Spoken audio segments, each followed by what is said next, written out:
The Sigma 150 to 600 millimeter f5 to 6.3 costs $899. And sadly, this video is not about Sigma coming out with that lens for the RF mount, but I want to draw your attention to it because it really sets the stage for the rest of this video. So what does Canon have right now that kind of addresses these focal range in this price point? Well, we do have the pair of f11s, the 600 millimeter and the 800 millimeter. And the 800 millimeter costs around $999. And if I remember correctly, the 600 millimeters right around that $699 mark. We also have the 100 to 400 millimeter f5.6-8, which is $649. And they're all great focal lengths. I've got the 800 millimeter right here. I really love those things. I got the 2x extender with it. It's a great lens. It's a terrific lens, but it does have some issues. I'm going to tell you about a situation that I encountered yesterday where I was left without the right focal length. 150 to 600 millimeters is a really good focal range. It's going to work for most of us when we're out shooting wildlife. It's going to give us what we need in most of those situations. We have a pair of patents on some super telephoto lenses.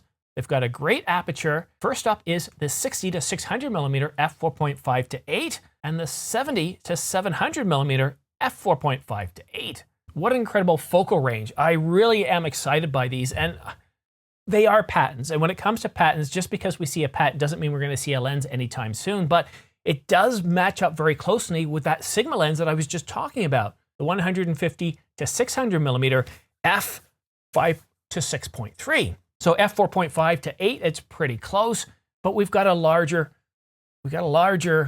focal length. We got all the way from 60 to 600 and 70 to 700. I'm going to talk about why this is so important. This is such a big deal in just a moment, but let's take a look at the embodiments. The Canon RF60-600 millimeter f4.5-8, when fully extended, is 346 or 350 millimeters, has a back focus of 91 millimeters, and a focal length of 585. So it does go all the way up to 600, but this is what we're working with, the embodiments that we've got here. If you're shooting it right around 60 millimeters, then the back focus is 30 millimeters with an f-stop of 4.5, and the lens length at that point is only 250 millimeters. So fully extended, the 60 to 600 millimeters is right around 350 millimeters or 35 centimeters. The RF70 to 700 millimeter f4.5-f8, fully extended, is 361 millimeters, not centimeters, 36.1 centimeters, has a back focus of 97.5 when fully extended out to about 700 millimeters. At 70 millimeters, it's all the way down to 271 millimeters, a back focus of 31.2, and an f-stop of around 4.5. It's spring, and yesterday was one of those rarefied days where it wasn't raining, where it wasn't sleeting, snowing, or started snowing and turned it into rain, just making it a mess outside. It was sunny. At least by the time I finished work, it was sunny. One of those rare days where the weather's not so good while I'm working, but then turned out to be very good. So I'm off work at 4. I took my son. We went for a hike. We went for a hike in the backcountry, and I took my camera with me because I'm always missing something. If I don't take it, I'll see something and I'll wish I had my camera with me. This time around, I thought carefully, and I thought I'm going to bring the 24-105 with me. If I do see some wildlife, it should work. If I'm up close, we've got a few lookup points or some blinds where I can take photos of wildlife and they don't know I'm there. So I thought the 24-105 would work for me. Well, sadly, it didn't. You see, I came across this muskrat, and it was probably a baby. And a muskrat, you might be looking at this and thinking, well, it looks a little bit like a beaver. And they're very similar, but a muskrat doesn't have that flat tail that a beaver has, and it doesn't have the same webbed feet. So I encountered this baby, and I can't show it to you here because, well, I didn't have the right lens with me. And I tried. I opened it up to 105 millimeters, and it was too far away. So I went a little closer, and it took off. It heard me. It saw me. It smelled me. If I had the 800 millimeter, by the time I found it, I was probably a bit too close to it, so I would have had to have backed off. And of course, if I had the 2x extender, well, that would have been too much at that point. I love the 800 millimeter, and the 800 millimeter takes a bit of planning.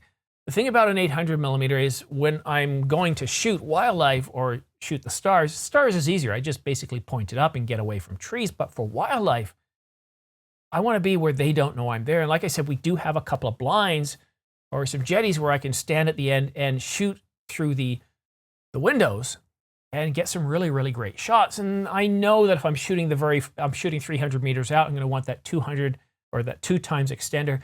And if I'm not, I'm shooting closer, then I'm just going to shoot with the 800 millimeter by itself.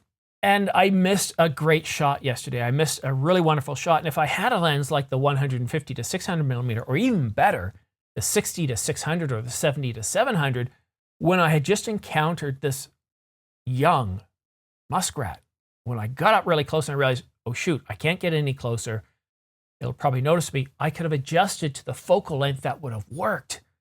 And being an F4 or is it F4 or S4, what was it? F4.5 to F8, it gives me the aperture that I need.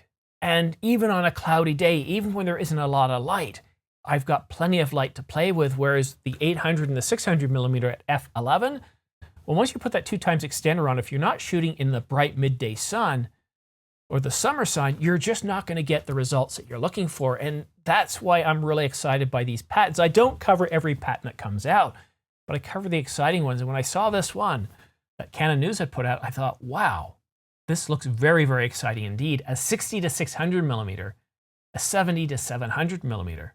I don't know, I'd probably go with a 70-700 millimeter. I'm kind of like Jeremy Clarkson, the more horsepower, the better. And 60 millimeters isn't very wide, and another 10 millimeters to go to 70. Since it's a zoom lens, a super telephoto zoom lens, I'd probably go with a 70-700. It has the same focal range, f4.5 to f8.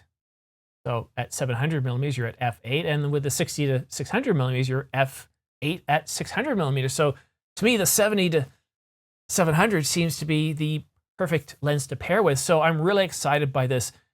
But again, it is a patent filing. It doesn't mean we're going to see this lens at all. It doesn't mean we're going to see either of these lenses. But I really hope we do, because there is a hole in Canon's lineup. I do love the 800 millimeter. I think it's a terrific lens. The 600 millimeter is great too, and it's not as heavy. And then we have the 100 to 400 millimeter at $649 that, by all reviews, says it's very sharp and crisp, although the autofocus is a little slow. But at $649, we know that Canon can come out with super telephoto zoom lenses that aren't going to cost, well, they're not going to break the bank. $649 for the 100 to 400 millimeter. I'm pretty sure that Canon can come out with a competitor to the Sigma, I was going to say RF, but the Sigma 150 to 600 millimeter f5 to 6.3 with either the 60 or the 70 to 600 or 700 millimeter f4.5 to 8, and with a price to match. So really, really exciting. But I do have one other bit of news to mention. That 800 millimeter that Nikon's been working on, the Nikkor 800 millimeter f6.3, well, they've just announced it. And the price is, this is translated from yen to US dollars, $7,899. That's based on the Japanese price with tax. So around $8,000 US. Now the US price could be plus or minus, usually minus. $8,000 for that 800 millimeter. Sharp from the center to the edges. Incredible lens. The aberration, you're not going to see it there. But still, and if you've got the Z9, you know, I've got the link down below if you want to go ahead and pre-order, you know, a couple of these, pair of these, get one for yourself, your wife, your kids, your dog, your pet hamster. Great value at just under $10,000. So pick up a few. I've got my links down below. But really, as much as I was excited by that lens when I covered it, when it was a rumor not too long ago, I'm much more excited about a 60 to 600 millimeter or the 70 to 700 millimeter f4.5 to 8. What incredible focal range. How exciting. Oh, yeah, if Canon releases this and it's right within that $640 to $999, I can't see myself not getting it. Probably have to get the ND filter for it too. Oh, what do you think? Does this have you excited, or is it just me? Am I just the crazy one in the room? Am I just the one on the outlier, the one that thinks differently? And yes, I did steal that from an Apple commercial, but I probably screwed it up because I watched it 10, 15 years ago. But still, this 70 to 700 millimeter, I really like that focal range, because right now there isn't a lot out there that excites me. I was very interested in the 16 millimeter at a f2.8. It's pretty good, but doesn't have It doesn't have that button that you have on every single lens that allows you to choose between manual focus and autofocus. I know you can do it in the menus, but still, come on. You look at the 50mm f1.8, it's got it, and it's cheaper.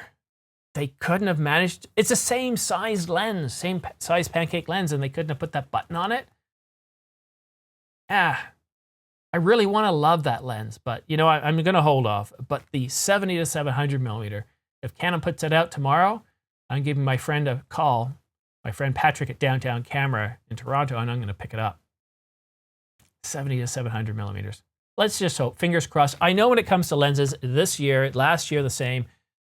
Well, we are getting lenses. They are coming out. They're coming out a whole lot less than we expected. And any rumors out there, whether they're a CR0 or a CR1, you can pretty well discount. There's very little in terms of what we know is coming out. The last list of lenses coming out from Canon rumors that Craig put out have been proven to be pretty accurate. We just got the 800mm and the 1200mm, no mention of the 2000mm. And yes, there's some 35, some 85mm that we're waiting for.